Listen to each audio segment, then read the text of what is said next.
የኢትዮጵያ መንግስት የሚለውን አገዛዝ ለዓለም አቀፍ ማህበረሰቡ ማጋለጥ ነው። ይሄ ኢትዮጵያ ውስጥ እየተደረገ ያለው ሁኔታዎች እንኳን ምርጫ ለማድረግ ሰው ከቤቱ ወጥቶ በሰላም ተመልሶ የማይገባበት ሁኔታ ነው ያለው እና ለዚህም በተደጋጋሚ የአሜሪካ የውጭ ጉዳይ ሚኒስቴር ቢሮዎች ስቴት ዲፓርትመንት የአውሮፓም እንደዚህ እንግሊዝም በተለያየ ጊዜ ከአዲስ አበባ ውጪ ዜጎቻቸው እንዳይወጡ ብዙ ጊዜ መግለጫዎችን አውጥተዋል እና አገሪቷ አይደለም ምርጫ ለማድረግ ሰዎች ወጥተው ለመግባት ሰላም የሌለበት አገር ላይ እንዲህ አይነት ጨዋታ ያው ገንዘብ ለመሰብሰብና በምርጫ ሰበብ ህጋዊ መንግስት ራሱን ለማድረግ ነው ይሄንን ነገር የሚያደርገውና የአገሪቷ ህዝብ ውስጥ ከግማሽ በላይ የሚሆነው ህዝብ አማራ ክልል ጦርነት ላይ ሆኖ ሙሉ ለሙሉ ትግራይን ምርጫው ውስጥ በማይኖርበት ከማጆሪቲ እንግዲህ ከ50% በላይ የሆነው አካባቢ ይሄንን መንግስት ሌጂስመሲ ለማድረግ የማያስችለው ሁኔታ እያለ ምርጫ አደርጋለሁ ብሎ ይሄ የጨበራ ድግስ የሚያደርገውን ነገር ይሄንን ለዓለም ማህበረሰብ ነው ለማጋለጥ የምንፈልገው። ምክንያቱም ህዝባችን በድሮን እየተጨፈጨፈ ነው፣ እየተገደለ ነው፣ እየሞተ ነው። በየቀኑ መርዶ ነው የምንሰማው። ከዚህ አልፎ ጎረቤት ሀገሮችን ሁሉ እያንዳንዷ ነገር እያንዳንዷ ሰልፍ እያንዳንዷ ደብዳቤ እያንዳንዷ ንግግር ለውጥ ታመጣለች። ለውጥ የሚመጣው ብዙ ነገሮች ተጠራቅመው ያንን ነገር ሲያበስሉት ነው። ዛሬ ሰልፍ ስለወጣን ዛሬ ለውጥ ይመጣል በአንድ ቀን የሚል አስተሳሰብ ያለው ሰው በጣም የተሳሳተ ሰው ነው። ምክንያቱም በአንድ ቀን ለውጥ ሊመጣ አይችልም። ለውጡን ለማስመዝገብ ያለውን ችግር ለማስመዝገብ እንዲገነዘቡ ለማድረግ ራሱ ብዙ ጥረቶች ያስፈልጋሉ። ስለዚህ እያንዳንዳችን የምናደርገው ጥረት ተጠራቅሞ ለውጥ ሊያመጣ ይችላል። ብዙዎቻችን ያንን ነገር ሊሆን አይችልም የሚል ጭንቅላታችን ስላስቀመጥን አናደርገው እንጂ ሁላችንም በየአካባቢያችን ያሉትን ተወካዮች ሁላችንም ተወካዮች አሉ። በየጊዜው አንዳንድ ደብዳቤ ወይንም አንዳንድ ኢሜል ብንልክላቸው የምንፈልገው ውጤት በአጭር ጊዜ ውስጥ ሊመጣ ይችላል። የምንፈልገውን ውጤት ለማምጣት ግን ሁላችንም መተባበር አለብን። ሁላችንም ወደ አንድነት መምጣት አለብን። ሁላችንም አንድ ነገር ያለብን ማስገንዘብ ሰው ሰላማዊ ሰልፍ ስንወጣ ሁለት ነገሮች ነው የምናደርገው። አንድ የዓለም አቀፉን ህብረተሰብ እናሳውቃለን። ሁለተኛ ደግሞ አገር ውስጥ ያለውን ህዝብ ድምጽ የሌለውን ህዝብ እኛ ድምጽ እንሆናለን እንለዋለን። ሶስተኛ ደረጃ ደግሞ ጤና ይስጥልን የተከበራችሁ የህብር ሬዲዮ ቤተሰቦችና አድማጮች፣ በወቅታዊ ጉዳይ እንድንወያይ ዛሬ እንግዶች ጋብዘናል። እንግዶቻችን በዲሲና አካባቢው የሚገኙ የተለያዩ የአማራና ሲቪክ ድርጅቶች በጋራ በመሆን ከሁለት ቀን በኋላ ሐሙስ በዋሽንግተን ዲሲ የሚደረገውን የተቃውሞ ሰልፍ በማስተባበር ላይ ከሚገኙት መካከል አቶ መስፍን አሰፋና አቶ ሳምሶን ይመኑ ናቸው። በዲሲና አካባቢው በመጪው ሐሙስ እንግዲህ በአገር ቤት በህዝብ ላይ ጦርነት የከፈተው አገዛዝ በምርጫ ስም ራሱን ስልጣን ለማስቀጠል የሚያደርገው እንቅስቃሴ ለመቃወም በዓለም አቀፍ ደረጃ የተጠራው የተቃውሞ ሰልፍ አካል የሆነው በዋሽንግተን ዲሲ የሚደረገውን ሰልፍ በተመለከተ አስተያየታቸውን እንዲሰጡን ጋብዘናል። የፕሮግራሙ አዘጋጅ ሀብታሙ አሰፋ ነኝ። እስከ ውይይታችን ፍጻሜ አብራችሁ እንድትቆዩ በአክብሮት ጋብዛለሁ። ጤና ይስጥልኝ አቶ መስፍን አሰፋ፣ እንደምሰነበት እንኳን በድጋሚ ተገናኘን። አመሰግናለሁ። ህብር ሬዲዮ በለዚህ ለምታረጉት ለኢትዮጵያ ህዝብ ነጻነት ለምታረጉት ረጅም ጊዜ ለምትሰሩ ስራ እኛም ምስጋናችንን እናቀርባለን። እግዚአብሔር ይስጥልን እንላለን። ከልብ አመሰግናለሁ አቶ ሳምሶን ይመኑ። እንግዲህ በዋሽንግተንና ዲሲ አካባቢ ከሚገኙ የተለያዩ አደረጃጀቶች በጋራ ሰልፍ ለማዘጋጀት እየተንቀሳቀሱ ካሉ አንዱ ነህና እንኳን ደህና መጣ። እግዚአብሔር አቶ ሀብታሙ ይህንን እድል ስለሰጣችሁን በጣም ነው የምናመሰግነው። ህብር ሬዲዮ ለምታደርጉት ነገር ሁሉ ትልቅ አድናቆት አለኝ። ህዝብን እያገለገላችሁ ነው። ስለተገናኘንም በጣም ደስ ይለኛል። አመሰግናለሁ። ከልብ አመሰግናለሁ አቶ መስፍን። እንግዲህ ከዚህ ቀደም በተለያዩ አደረጃጀቶች በተለያዩ ጊዜ ሰልፍ ይጠራል። አሁን ደግሞ በዋሽንግተን ዲሲና አካባቢው የተለያዩ የአማራ አደረጃጀቶች የተለያዩ ሲቪክ አደረጃጀቶች በጋራ ቆማችኋልና በራሱ ከዚህ እናንተን ማመስገን ያስፈልጋል። በጋራ ቆሞ ሁልጊዜ በጋራ ቆሙ ይባላል። በጋራ ሆናችሁ ነው በመጪው ሐሙስ ሰልፍ የጠራችሁት። የሰልፉ ዝግጅት ምን ይመስላል? አላማውስ ምንድነው? አመሰግናለሁ ህብር ሬዲዮ። እውነት ነው። ከዚህ በፊት እንደምታውቀው ሁላችንም በተለያየ ጎራ የሆንን የተለያዩ ሰልፎችን እናዘጋጅ ነበረ። አሁን እንደምናየው መሬት ላይ ያሉ ወንድሞች የተለያዩ በኩል የነበሩ ወደ አንድ መተው ሁሉም ራሳቸውን ለአገራቸው ለህዝባቸው ጥቅም ሲሉ ወደ አንድ መተው እንደዚህ አይነት ስራ በሚሰሩበት ጊዜ ዋይናት እኛም ለአንድ አይነት ስራ ለአንድ አይነት ድምፅ ለምንሆንለት ህዝብ ለምንድነው አብረን ተባብረን የማንሰራው በሚል እዚህ አካባቢ ያሉ የአማራ ድርጅቶች ሲቪክ ተቋሞች በአንድ ላይ ሆነን ይሄንን ራሊ አዘጋጅተናል። ይሄ ከራሊ ከዓለም አቀፍ ከሚደረገው ራሊ ጋር የተያያዘ ነው እና ዋናው ዓላማው ያው እንግዲህ ኢትዮጵያ ውስጥ እንደሚታወቀው ይሄ መንግስት ከመጣ ህዝብ እየተፈናቀለ እየሞተ ምንም ሴኩርድ የሆነ ቦታ የለም። ሰው በመኪናም ሲሄድ በምን ሲሄድ መታፈን ነው መታገት ነው እና አሁን ይሄ ባለበት መንግስት ምርጫ ብሎ ህብረተሰቡ የራሱ ሴኩርድ የሆነ ሴፍቲ ሳይኖር ህዝብ እየተገደለ እየተጨፈጨፈ ባለበት ሰዓት እንዲህ አይነት የማላገጥ የምርጫ ዘመቻ እናደርጋለን የሚለው ነገር እሱን ለማጋለጥና ይሄ ትክክል እንዳልሆነ ከዛ በፊት ህዝብ የሚገደል ህዝብ መቆም አለበት። መንግስት በድሮን የሚጨፈጨፈውን ህዝብ የሚበድለውን ህዝብ በጠቅላላ ይህንን ማቆም አለበት ያን ከማድረጉ በፊት የሚል ነው ይህንን ሰልፍ የጠራ ነው። በዋናነት በጣም በትልቅ ዝግጅት ነው ተዘጋጅተንበት ይህን ጥሪ የምናደርገው። ከልብ አመሰግናለሁ አቶ ሳምሶን ይመኑ። እንግዲህ የሚታወቅ ነው አሁን ምርጫው በራሱ እየተጋለጠ የመጣ ይመስለኛል።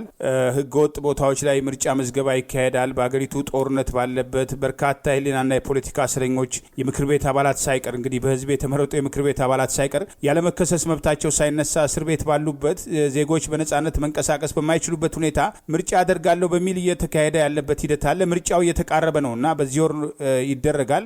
ይሄን ተከትሎ የሚመጣ ለውጥ አለ ወይ? እናንተ እንቅስቃሴ ምን ተጽዕኖ ይፈጥራል?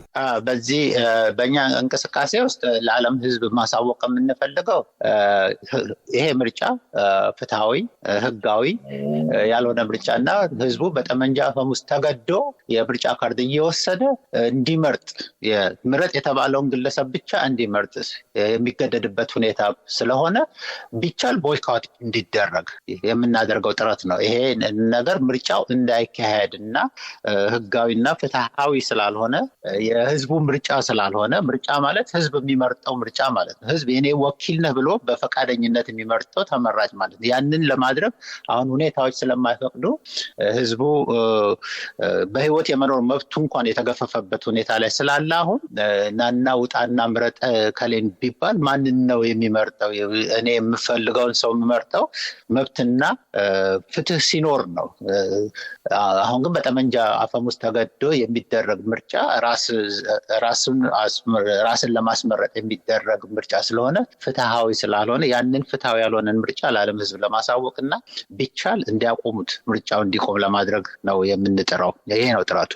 ከልብ አመሰግናለሁ መስፍን። እንግዲህ አገዛዙ አሁን ባለው ሁኔታ ውስጥም ምርጫው አስቀድሞ እያለቀ ነው። አስቀድሞ አንዳንድ ቦታዎች ላይ ገበያ ላይ በግዳጅ ሰዎች ምርጫ ካርድ እንዲያወጡ ተደርጎ መልሶ ካድሬዎች ያንን ምርጫ ካርድ እየሰበሰቡ ነው። ያ ማለት እንግዲህ ድምፁም አስቀድሞ እየተሰጠ ነው እና በዚህ ደረጃ ከዚህ ቀደም የነበሩ ህገወጥና ገዢው ብልጽግና ፓርቲ ከመምጣቱ በፊትም ዋናው በህወሓት የበላይነት በነበሩ ምርጫ እንቅስቃሴዎችም ከታዩት ግድፈቶች በላይ ነው እየታየ ያለውና በዚህ ሁኔታ ውስጥ ተመርጠናል፣ ይሄው እናንተ ትቃወሙን ነበር ተመርጠናል ለማለት የተዘጋጁበት ሂደት አለና በዚህ የሚካሄዱት ሰልፎች ምን ተጽዕኖ ያመጣል በአገዛዙ ላይ? ዓለም አቀፉ ማህበረሰብስ ከዚህ የሚረዳው በጎ እርምጃ አለ ወይ ከእናንተ እንቅስቃሴ?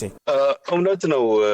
እንግዲህ በዋናነት እኛ በምናደርገው ሰልፍ ላይ የኢትዮጵያ መንግስት የሚለውን አገዛዝ ለዓለም አቀፍ ማህበረሰቡ ማጋለጥ ነው። ይሄ ኢትዮጵያ ውስጥ እየተደረገ ያለው ሁኔታዎች እንኳን ምርጫ ለማድረግ ሰው ከቤቱ ወጥቶ በሰላም ተመልሶ የማይገባበት ሁኔታ ነው ያለው እና ለዚህም በተደጋጋሚ የአሜሪካ የውጭ ጉዳይ ሚኒስቴር ቢሮዎች፣ ስቴት ዲፓርትመንት፣ የአውሮፓም እንደዚህ እንግሊዝም በተለያየ ጊዜ ከአዲስ አበባ ውጭ ዜጎቻቸው እንዳይወጡ ብዙ ጊዜ መግለጫዎችን አውጥተዋል እና አገሪቷ አይደለም ምርጫ ለማድረግ ሰዎች ወጥተው ለመግባት ሰላም የሌለበት አገር ላይ እንዲህ አይነት ጨዋታ ያው ገንዘብ ለመሰብሰብና በምርጫ ሰበብ ህጋዊ መንግስት ራሱን ለማድረግ ነው ይሄንን ነገር የሚያደርገው እና የአገሪቷ ህዝብ ውስጥ ከግማሽ በላይ የሚሆነው ህዝብ አማራ ክልል ጦርነት ላይ ሆኖ ሙሉ ለሙሉ ትግራይን ምርጫው ውስጥ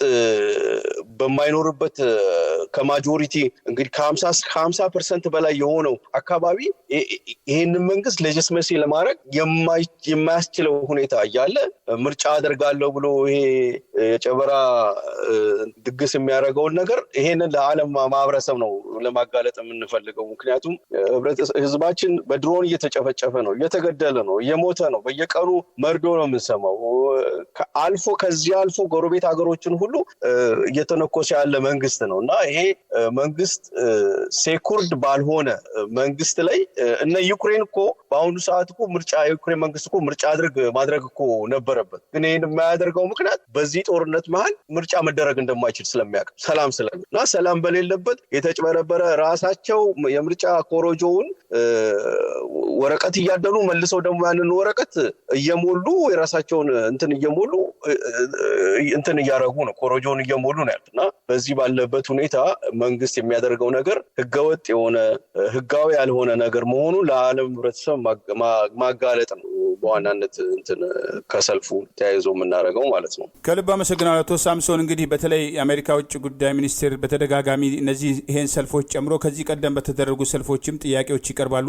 ትላንት የአሜሪካ ውጭ ጉዳይ ሚኒስትር ማርኮ ሩቢዮ ከዶክተር ጌዲዮን ጢሞቴዎስ የአብይ አህመድ የውጭ ጉዳይ ሚኒስትር ጋር ውይይት ማድረጋቸው ተገልጿል። ዝርዝር ጉዳዮች የወጡ ባይሆንም በኢትዮጵያ ያለው ሁኔታ በአንድም ሆነ በሌላ መንገድ እንደሚያሳስባቸው በተለያየ ጊዜ ሲገልጹ ቆይተዋል።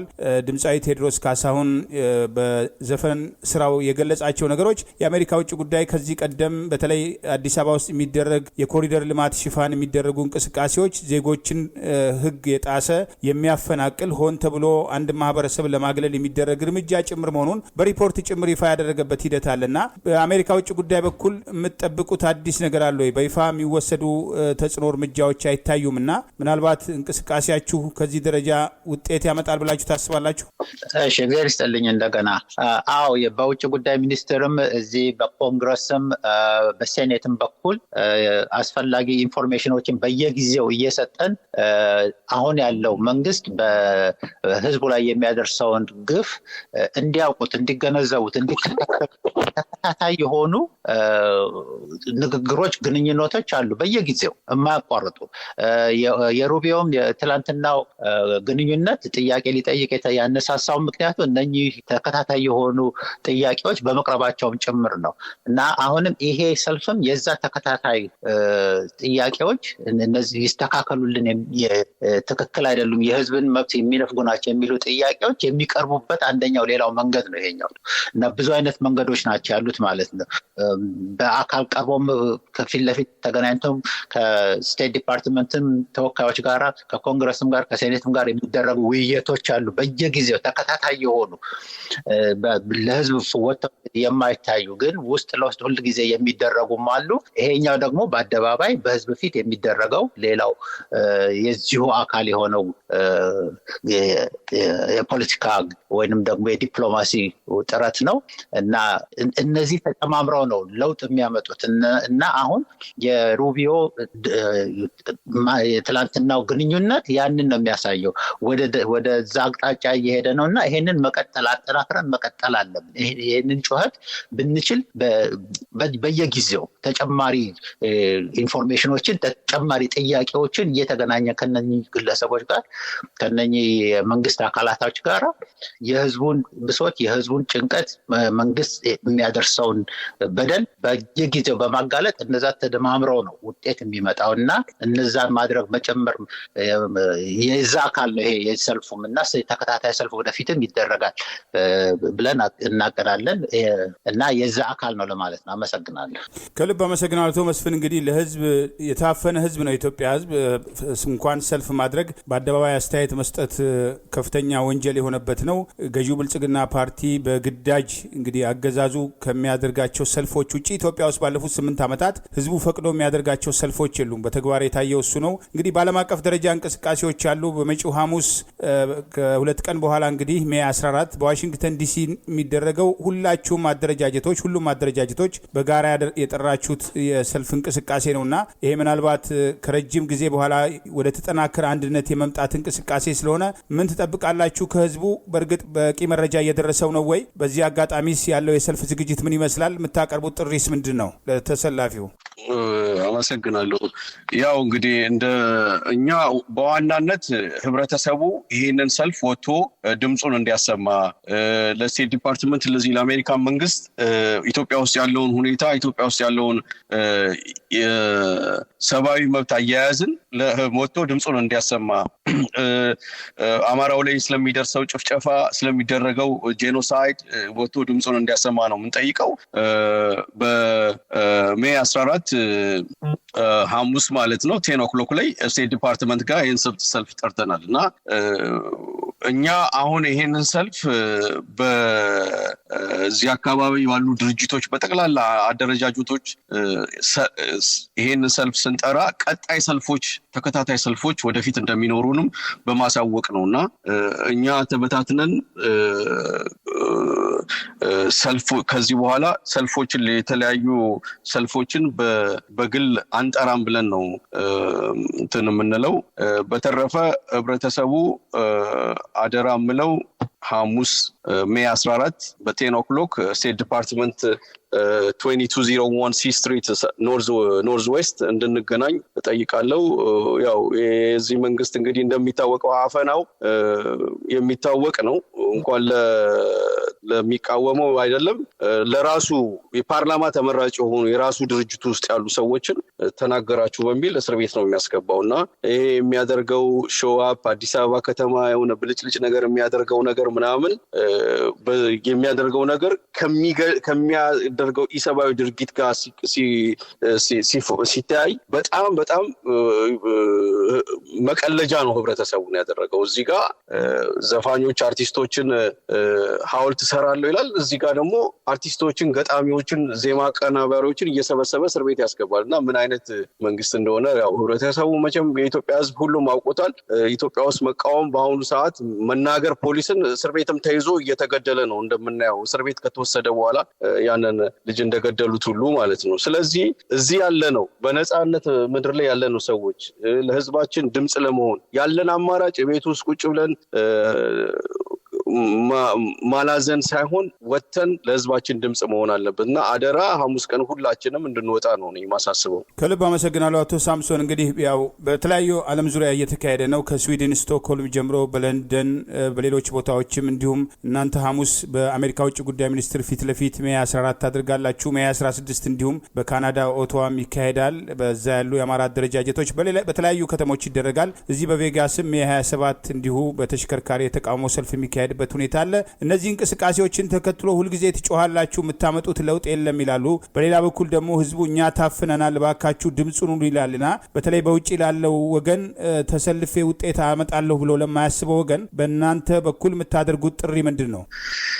እያንዳንዷ ነገር፣ እያንዳንዷ ሰልፍ፣ እያንዳንዷ ደብዳቤ፣ እያንዳንዷ ንግግር ለውጥ ታመጣለች። ለውጥ የሚመጣው ብዙ ነገሮች ተጠራቅመው ያንን ነገር ሲያበስሉት ነው።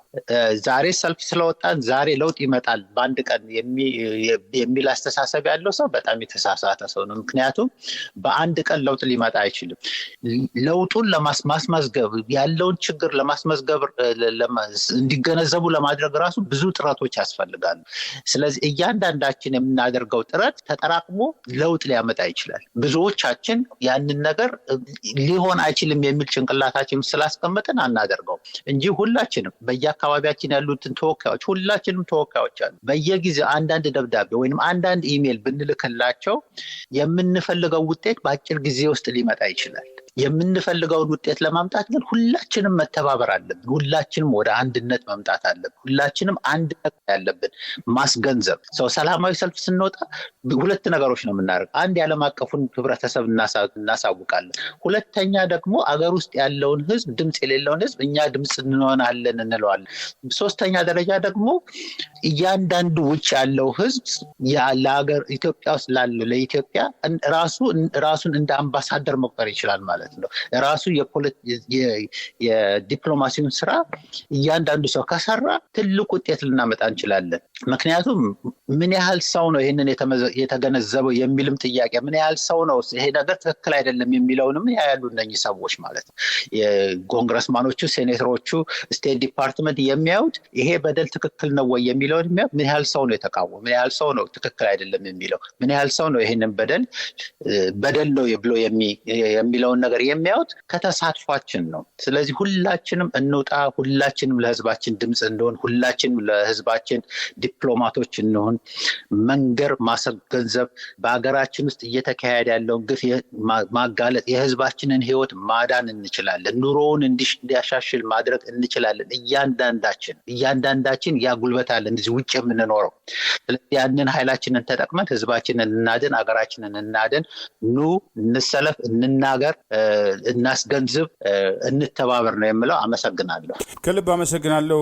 ክቡራን አድማጮቻችን፣ የህብር ሬዲዮ ቤተሰቦች ስንወያይ የቆየ ነው እንግዲህ በዋሽንግተን ዲሲ በአሜሪካ ውጭ ጉዳይ መስሪያ ቤት ፊት ለፊት ሐሙስ ሜይ 14 በኢትዮጵያ ያለውን ወቅታዊ ሁኔታ መሰረት አድርጎ ለህዝቡ ድምጽ ለመሆን የተጠራ የተቃውሞ ሰልፍን ካዘጋጁት ሁሉም የተለያዩ አማራ አደረጃጀቶች፣ የተለያዩ ሲቪክ አደረጃጀቶች በጋራ የጠሩትን ሰልፍ በተመለከተ ከሰልፉ አስተባባሪዎች መካከል አቶ መስፍን አሰፋና አቶ ሳምሶን ይመኑ ጋር ስናደርገው የነበረው ውይይት ነው። ለእንግዶቼ ለነበረን ቆይታ ከልብ አመሰግናለሁ። መልካም ቀሪ ጊዜ ይሁንላችሁ። እኛም እናመሰግናለን። ህብር ሬዲዮ ቴንኪዩ። ህብር ሬዲዮ አመሰግነው።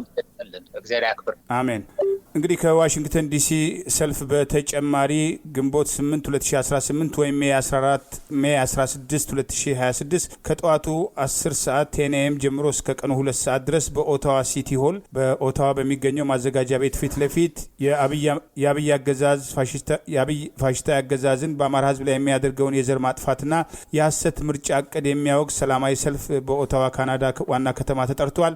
የአማራ ማህበራት ጥምረት በካናዳ የጠሩት ሰልፍ ነው። እነዚህና ሌሎችንም ሰልፎች ተከታትለን ለመዘገብ እንሞክራለን። ቀደም ሲል እንዳልኩት በዚህ በላስ ቬጋስም ሜይ 27 የአማራ ማህበር በኔቫዳ አስተባባሪነት እንደዚሁ በተሽከርካሪ የተቃውሞ ሰልፍ ይካሄዳል። ለተመሳሳይ ዓላማ እንግዲህ ዓለም አቀፍ ሰልፎች በተለያየ ቦታ እየተካሄዱ ነው። በሲያትልም በሌሎች ከተሞችም ይካሄዳሉ። ሁኔታዎችን ተከታትለን ለመዘገብ እንሞክራለን። ስታድምጡን ለቆያችሁ የህብር ሬዲዮ ቤተሰቦችና አድማጮች ምስጋናችን ድረሳችሁ። የህብር ሬዲዮ ኦፊሻል የዩቲዩብ ቻናላችንን ሰብስክራይብ ያላደረጋችሁ ሰብስክራይብ በማድረግ በተጨማሪም የደውል ምልክቱን በመጫን የህብር ሬዲዮ ቤተሰብ እንድትቀላቀሉ በአክብሮት እንጋብዛለን። እንደ ወትሮ ሁሉ የህብር ሬዲዮ ቤተሰቦች ፕሮግራሞቻችንን ላይክ በማድረግ ሼር በማድረግ አስተያየቶቻችሁ እንድትሰጡ በአክብሮት እንጠይቃለን። ከቻናላችን በተጨማሪ በኢትዮጵያ በአማራ ሳት አማካኝነት በሳተላይት ኤቢሲ በሚሰራጭበት ታገኙናላችሁ። ለነበረን ቆይታ ከልብ እናመሰግናለን። በድጋሚ ጤና ይስጥልን። ቸር እንቆይ። ታላቅ የሰላማዊ ሰልፍ ጥሪ በኦታዋ ካናዳ። ኢስት ካናዳ መንገዶች ሁሉ ወደ ኦታዋ ያመራሉ። የአማራን የህልውና ትግል የምትደግፉ በኦታዋ፣ በለንደን ኦንታሪዮ፣ በኪችነር፣ በኪንግስተን፣ በሞንትሪያልና በግሬት ቶሮንቶ አካባቢ ለምትገኙ በሙሉ የብልጽግናው ገዳይ የኢትዮጵያ አገዛዝ ተብዬው በአማራው ሕዝብ ላይ ያወጀውን የዘር ማጥፋት ጦርነት ለተጨማሪ ዓመታት ለማስቀጠል በምርጫ ስም ራሱን ሕጋዊ መንግሥት ለማስመሰል ያቀደውን የውሸት ምርጫ ለመቃወምና ለዓለም አቀፉ ኅብረተሰብ ለማጋለጥ የተጠራ ሰላማዊ ሰልፍ ቀን ሜይ 16 2026 ሰዓት ከ11 AM to 2 PM መነሻ መሰብሰቢያ ኦቶዋ ሲቲ ሃል 110 ላውራሪ አቬኑ ዌስት መዳረሻ ፓርላሜንት ሂል ወይም ዊሊንግተን ስትሬት አዘጋጅ የኦቶዋ አማራ ማህበርና በካናዳ የአማራ ማህበራት ጥምረት